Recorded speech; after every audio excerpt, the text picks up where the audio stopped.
সাত প্রকার লোকের কোনো আমল আল্লাহর আসমানে উঠে না। ফেরেশতারা আসমানে যাওয়ার সঙ্গে সঙ্গে জমিনে নিক্ষেপ করে দেয়।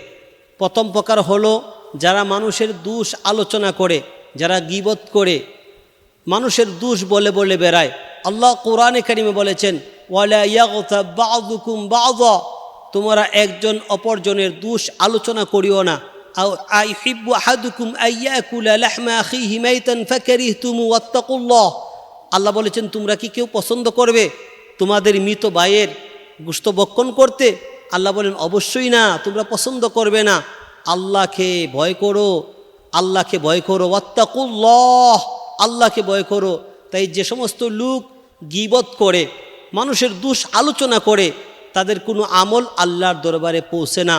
আসমানে গেলেই প্রথম আসমান থেকে তাদের আমল নিক্ষেপ করে দেওয়া হয়।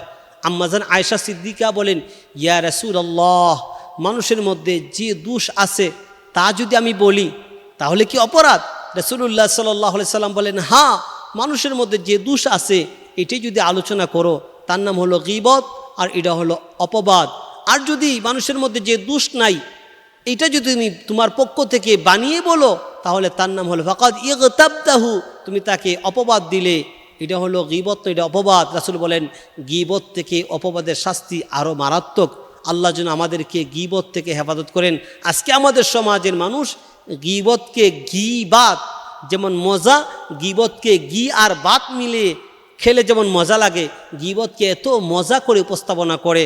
আর যে সমস্ত মানুষ গীবত করে তাদের কোনো আমল আল্লাহর দরবারে কবুল হয় না। দ্বিতীয় নম্বর হলো পার্থিব উদ্দেশ্যে আমল, দুনিয়ার উদ্দেশ্য, দুনিয়া হাসিলে, দুনিয়ার কোনো ফায়দার জন্য যারা আমল করে, আল্লাহ তাআলা তাদের কোনো আমল আল্লাহ কবুল করেন না। আল্লাহর আসমানের দ্বিতীয় আসমান থেকে তাদের আমলগুলো নিক্ষেপ করে জমিনে ফেলে দেওয়া হয়। তৃতীয় নম্বর হলো যারা অহংকারী, যাদের ভিতরে অহংকার বেশি, যারা আত্মগরিমা করে, আল্লাহ তাদের আমল কবুল করেন না। আল্লাহ কোরআনে কারিমে অসংখ্য জায়গায় বলেছেন, ইন্নাল্লাহা লা ইউহিব্বু মান কানা মুখতালান ফখুরা, যারা অহংকার করে, নিজেকে অনেক বড় মনে করে, মানুষকে ছোট মনে করে, আল্লাহ বলেন না, আমি তাদের কোনো জিনিসই গ্রহণ করি না, তাদেরকে আমি আল্লাহ তাআলা পছন্দ করি না। আল্লাহ রাসূল বলেছেন, আল কিবরিয়াউ রিদাই ওয়াল আজমাতু ইজারি, হাদিসে কুদসি, অহংকার হলো আমি আল্লাহ তাআলার চাদর, আর যারা এই চাদর নিয়ে টানাটানি করে আমি আল্লাহ তাদেরকে কাযাবতু ফিন্নার, আমি আল্লাহ তাকে জাহান্নামের আগুনে নিক্ষেপ করব। তাই যারা অহংকারী তাদের আমল আসমানে যায় না।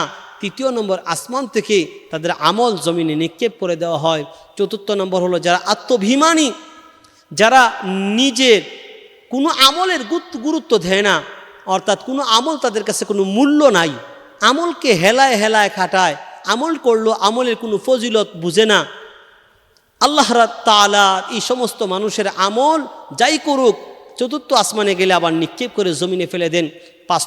পাঁচ নম্বর হলো হিংসুক, যাদের ভিতরে হিংসাবর্তী, হাসাদ, ওয়া মিন শাররি হাসিদিন ইযা হাসাদ, আল্লাহ তাআলা হিংসুকের হিংসা থেকে পানা চাইতে মুসলমানদেরকে বলেছেন, মানুষদেরকে বলেছেন। রাসূলুল্লাহ সাল্লাল্লাহু আলাইহি সাল্লাম বলে দিয়েছেন, আল হাসাদু ইয়াকুলুল হাসানাত, যারা হিংসা করে তাদের আগুনগুলো পুড়ে ছাই করে, আগুনের মতো যেমনভাবে লাকড়িকে আগুনে পুড়ে ছাই করে দেয়, সেম যারা হিংসা করে, হিংসুকের আমল আল্লাহ আগুনের মতো ভস্ম করে দেন, জ্বালিয়ে পুড়িয়ে ছাই হয়ে যায়, তাদের কোনো আমল আল্লাহর দরবারে পৌঁছে না। 6 নম্বর হলো দয়াহীন, যাদের ভিতরে মায়া দয়া নাই, যাদের ভিতরে দয়া নাই, মহাব্বত নেই, ভালোবাসা নাই, এই সমস্ত মানুষদের কোনো আমল আল্লাহর আসমানে যায় না। ষষ্ঠ আসমান থেকে তাদের আমলগুলো জমিনে নিক্ষেপ করা হয়। 7 নম্বর হলো সুনাম, যারা নিজের খ্যাতির জন্য, সুনাম অর্জন করার জন্য, নিজেকে দানবীর বিখ্যাত বনার জন্য যে দুনিয়াতে আমল করে, মানুষ যেন আমলদার বলে, মানুষ যেন তার প্রশংসা করে। আল্লাহ রাসূল সাল্লাল্লাহু আলাইহি সাল্লাম বলেছেন, সুনাম অর্জনের জন্য যত আমল করে আল্লাহর 7ম নম্বর আসমান থেকে তাদের আমলগুলো নিক্ষেপ করে জমিনে ফেলায় দেয়। একমাত্র যে ব্যক্তি একমাত্র আল্লাহর জন্য ইবাদত করে, কুল ইন্না সলাতি ওয়া নুসুকি ওয়া মাহইয়ায়া ওয়া মামাতি লিল্লাহি রাব্বিল আলামিন, যারা একমাত্র আল্লাহকে রাজি খুশি করার জন্য ইবাদত করে, মুখলিসিনা লাহুদ্দিন, একমাত্র আল্লাহকে রাজি খুশি করার জন্য যে ব্যক্তি ইবাদত করে, তার ইবাদত করতে দেরি আল্লাহর আসমানে যাইতে দেরি হয় না, কবুল করতে দেরি হয় না। আল্লাহ তাবারাক ওয়া তাআলা আমাদেরকে উক্ত 7 প্রকার ব্যক্তি থেকে হেফাজত করুন। এই 7 প্রকারের অন্তর্ভুক্ত যেন আল্লাহ আমাদেরকে না করেন, একমাত্র আল্লাহকে রাজি খুশি করার জন্য আমল করার তৌফিক দান করুন। আমিন।